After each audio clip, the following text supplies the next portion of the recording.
예, 화요일 묵상의 시간입니다. 하나님께서는 너를 끌어낼 게가 아니라 나오라고 말씀하신다. 하나님께서는 너를 끌어낼 게가 아니라 나오라라고 말씀하신다. 라는 제목으로 오늘 묵상 시작하겠습니다. 자, 어제 우리는 온갖 더러운 영의 소굴이요 귀신들의 처소가 되는 큰 도시 바벨론이 어떤 존재인지에 대해서 이제 살펴보았습니다. 그런데 우리가 말씀대로 바르게 깨어있지 않으면 우리 가정, 우리 교회 또한 하나님의 말씀에 온갖 세상의 우상과 미신을 섞어서 온갖 귀신들이 즐거워하는 곳을 만들 수도 있다고 했죠. 이런 사실을 잘 기억하면서 우리의 가정을, 우리의 교회를, 우리의 셀을 하나님이 거하시는 거룩한 성전으로 세워가고 성령으로 교통하며 말씀대로 서가는 거룩한 교회로 세워나가는 우리가 됐으면 좋겠습니다. 사실 성경이 보여주는 인류 초기 역사, 그러니까 홍수 직후 바벨탑 사건과 그 이후의 역사를 차분히 좀 살펴보면 지금 여기 계시록 17장 18장에서 말해주는 이 짐승 세력이나 음녀 세력이 어디로부터 시작됐는가라는 것을 우리가 분명히 알 수 있습니다.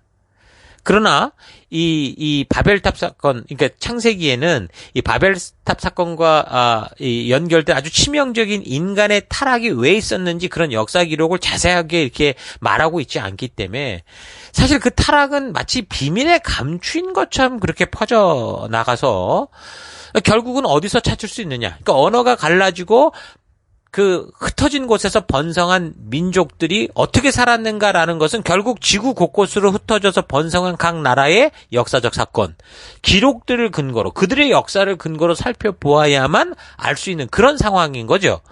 그래서 이 하나님께서 이렇게 계시록 17장을 통해서 그 바벨탑을 쌓으며 하나님을 대적하고 각종 우상과 신을 만들었던 니므롯과 같은 존재에 대한 이 확실한 그림, 최초의 타락의 모습이 뭐고 그렇게 타락된 존재들이 어떻게 살아가는가, 무엇을 추구하는가를 다 자세하게 보여주셨다라고 볼 수 있는 겁니다. 그러니까 니므롯과 관련된 이 최초 우상에 관련된 그 자료들을 참고해서 좀 이야기를 하면요.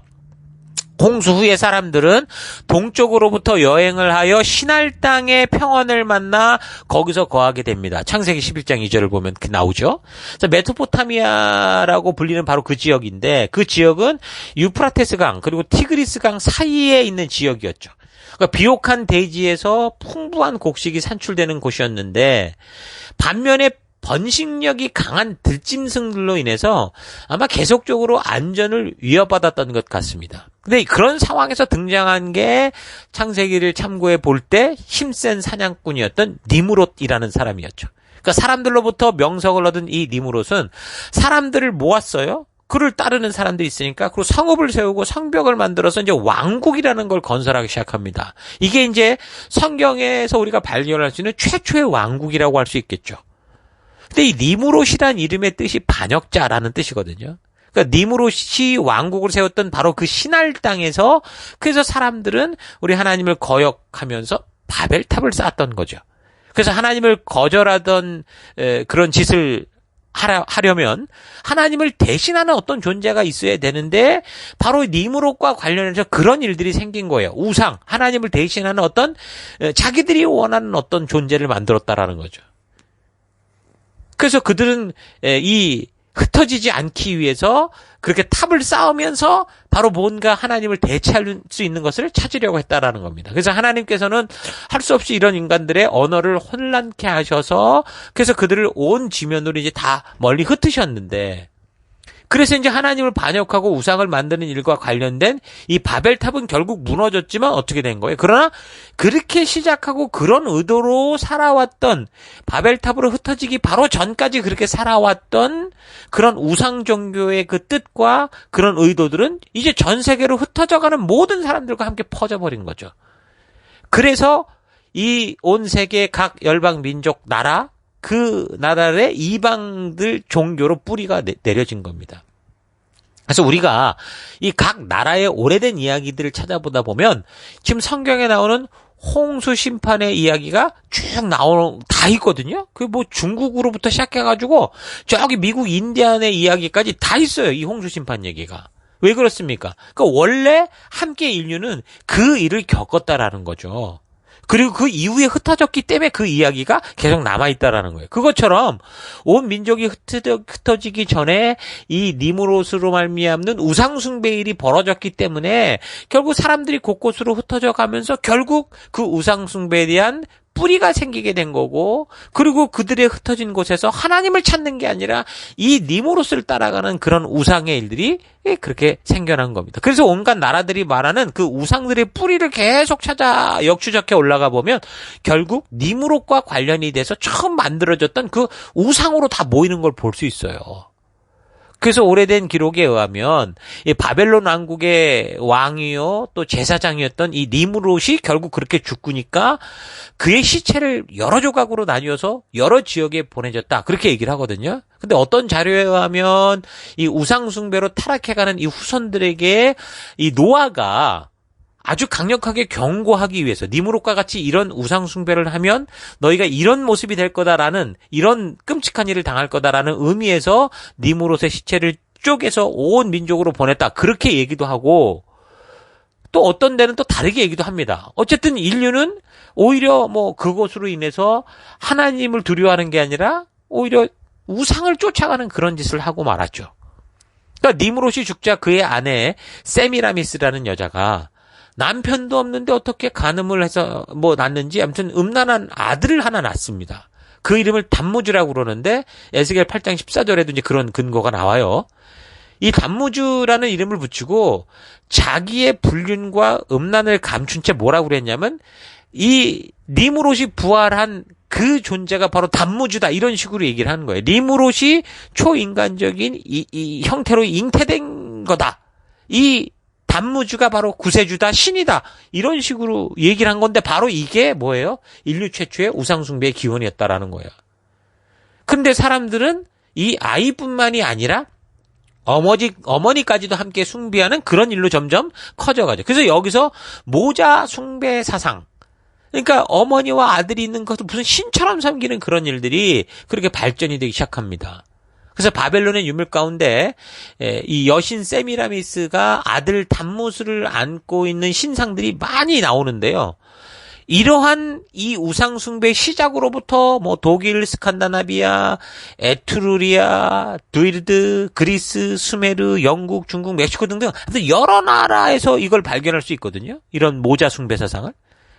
그것이 바로 왜 그래요? 바벨탑 사건으로부터 흩어지기 전에 그렇게 생겨났던 일이기 때문이라는 거예요. 그게 이제 시간이 흘러서 로마 시대에는 비너스다, 뭐 주피터다, 인도에서는 이시와 이스와라다, 아시아에서는 시베레와 디오이우스다, 또 이집트에서는 이시스와 호로스다. 이런 식으로 점점점 이 똑같은 얘기가 그렇게 각 이 나라 민족마다 이름이 달리하면서 똑같은 얘기를 하고 있는 겁니다. 그래서 우리는 구약의 역사를 통해서 이스라엘도 이 하늘의 여왕을 아스다롯 이렇게 섬긴 걸 알고 있죠. 지금 이 열왕기 시대를 보면 이게 많이 나오잖아요. 신약 시대에 와서는 이거를 이제 에베소에서는 다이애나라고 그러면서 이걸 숭배하는 그런 일들도 지금 성경 사도행전 19장을 보면 그대로 근거로 나와 있습니다. 또한 이런 식으로 좀 얘기를 자꾸 이제 속여가는 그런 일들이 생기는데, 이 마리아 숭배 교리 같은 경우도요. AD 431년 에페소에서 이제 종교회의가 있었었는데 여기서 마리아 숭배 사상이 나오거든요. 이 종교회의에서. 그러니까 이 바벨론 여신의 이름은 이탈리아에서는 마돈나 이렇게 부르고 페니키아에서는 바다의 여신으로 불리는데 그 이름 가운데는 태양신 바알에서 붙여진 바알티, 또 중보자라는 의미의 밀리타, 이런 식으로도 얘기를 합니다. 그러니까 바벨론의 이 숭배는 신비한 상징물과 함께 이런 식으로 점점 각 지역으로 흩어져 가는 거예요. 그 사람들은 이 니무롯을 태양신 또는 바알 이런 식으로 믿은 거고, 또 그거를 불, 물고기, 나무, 기둥 여러 동물 등으로 막 이렇게 상징해서 표현한 거고, 금송아지는 그래서 바로 태양신의 니무롯의 아들 단무주를 상징하는 그런 식으로 다 그렇게 뭔가 같은 내용이 이렇게 각 민족마다 좀 다르게 표현돼서 똑같은 얘기를 하고 있었던 겁니다. 그러니까 세계 각국 우상들의 뿌리를 찾아가다 보면 이렇게 니무롯과 세미라미스와 연결된 그걸 우리가 알 수 있거든요. 그 홍수 심판 이후에 하나님의 분명한 뜻을 아는 백성들을 하나님께서 마치 무슨 감정에 따라 모두를 홍수로 막 심판해서 죽이는 신처럼 막 속인 거죠. 그래서 자신들의 불순종과 음란을 또 자기들이 우상을 만들어 모든 이 백성들 위에 서고자 했던 사탄의 이런 이 마음을 정당화시키려고 그러니까 사람들이 보편적으로 원하고 바라는 그런 신의 모습으로 계속 변형시키며 만들어낸 겁니다. 그러나 그런 정도를 넘어서 이런 짓들이 만든 결과는 결국 뭐냐? 그렇게 신과 연결된 특별한 사람들이 있다라는 식의 똑같은 평등한 인간 속에 특권 계층이 만들어지게 되는 거죠. 그래서 신과 연결된 사람, 신으로부터 나온 사람, 신과 같은 사람 이런 식으로. 그리고 또 그렇지 않은 사람들, 그러니까 특별한 존재 외에 나머지 허접한 존재 이렇게 나눠지는 거죠. 그래서 수많은 사람들의 지지를 받아야 되는 통치권을 가진 존재들은 자신들의 통치의 정당권을 주장하기 위해서 이런 특별한 신분 계급을 만들어서 아주 당연한 것처럼 사람들의 머릿속에 계속 심어간 거예요.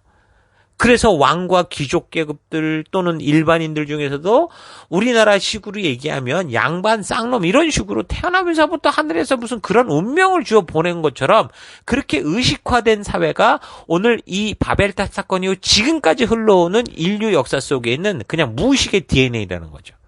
샤머니즘의 DNA가 거기 있는 거예요.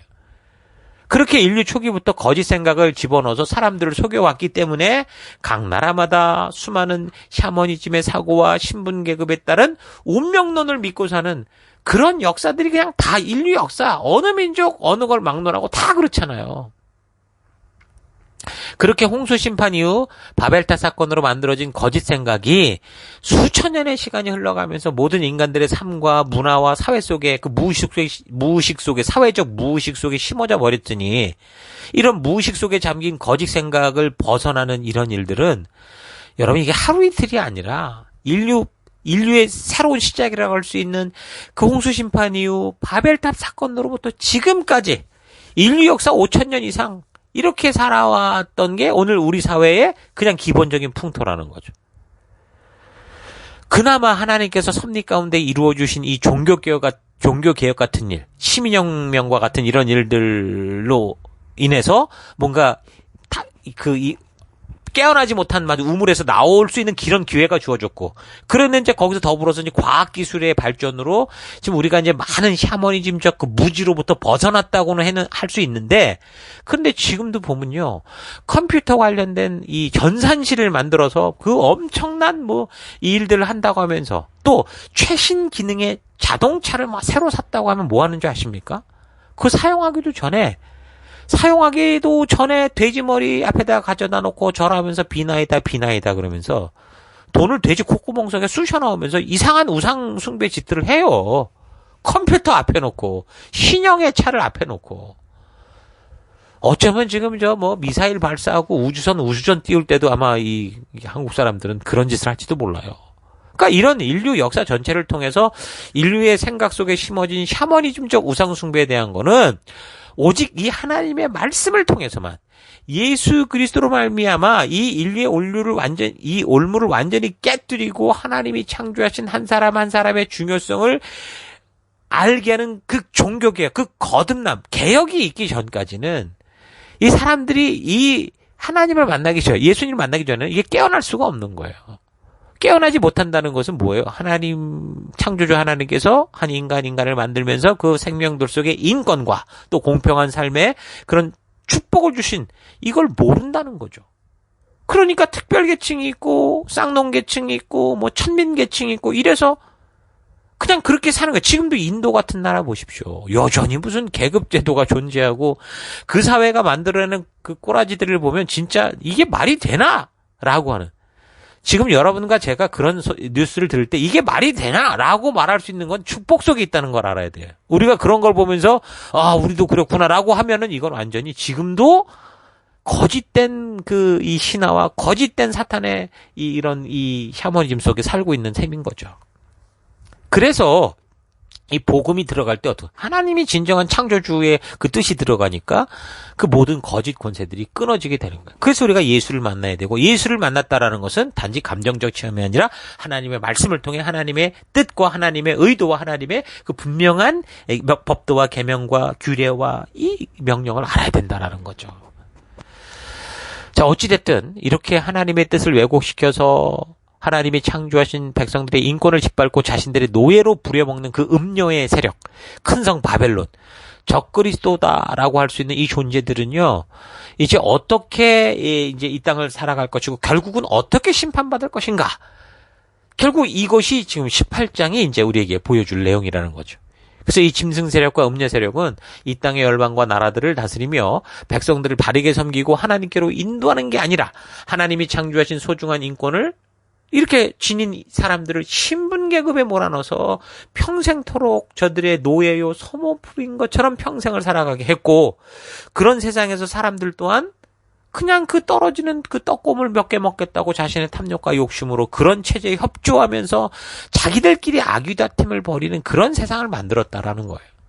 그래서 하나님은 요한 이후 장래 세상에도 계속해서 세상이 하나님의 말씀대로의 개혁이 아니고서는 이런 식으로 흘러갈 거다라는 것을 미리 말씀해 주신 거고, 그리고 그런 세상의 풍파 속에 살아가야 되는 게 우리 성도지만, 그러나 하나님의 말씀을 알고 그 가치를 따라 살아가는 그런 성도들로 하여금 그런 음란한 저들처럼 세상의 본능과 욕심, 탐욕을 따라 살아가는 그런 세상 유행과 그런 문화에 취하지 말고 휩쓸리지 말고 나와라 라고 강하게 외칩니다. 18장 4절.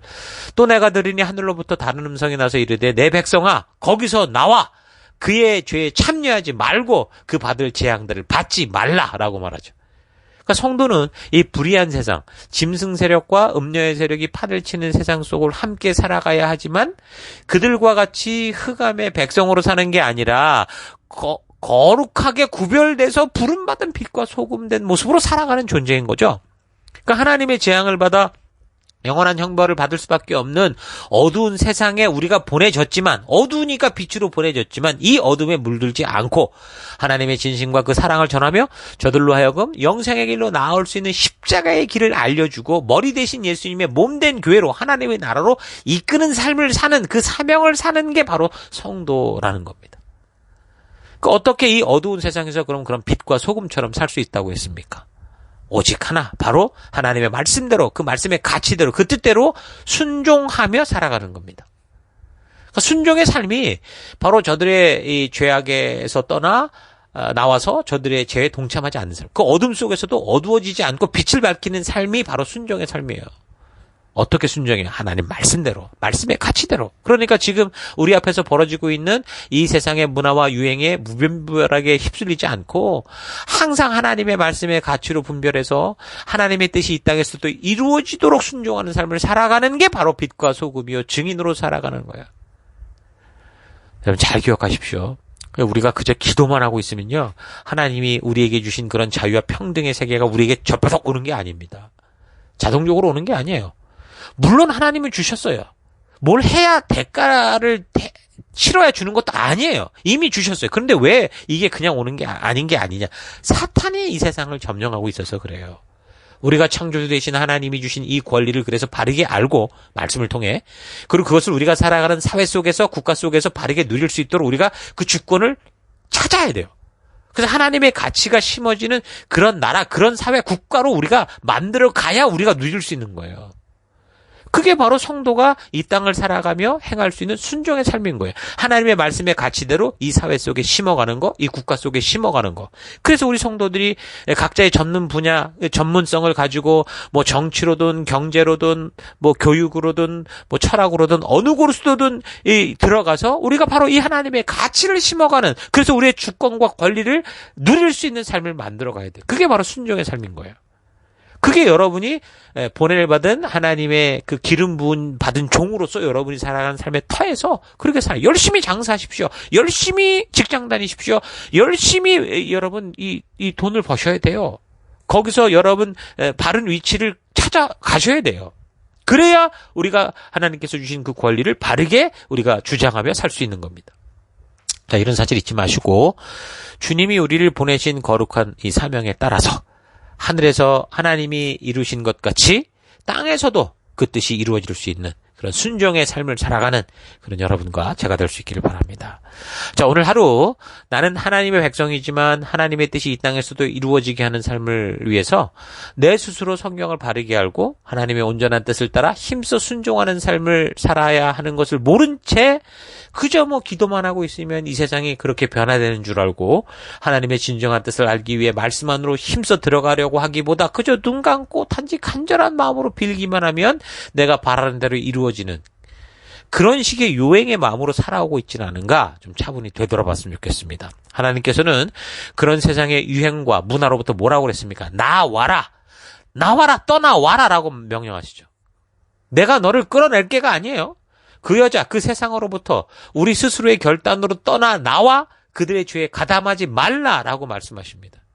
그러니까 우리 힘으로 모든 것을 해야 한다는 게 아니라 하나님께서 이미 그 모든 것을 이길 힘과 방법, 바른 길을 주셨기 때문에 그 말씀에 순종하는 우리가 돼야 된다라고 말씀하는 겁니다. 세상의 우상은 우리가 정성을 바치면, 돈을 바치면 모든 것을 그 신이 다 해줄 거다 그렇게 말하고 있습니다. 그렇다면 교회 안에서도 성도의 바른 순종, 말씀대로 살기 위한 목숨 걸기까지 그런 말씀을 따라가는 순종이 아니라 그저 정성만 바치면 하나님께서 다 이루어 주신다고 말하는 건 이건 뭡니까? 이거 똑같은 미신 아니에요?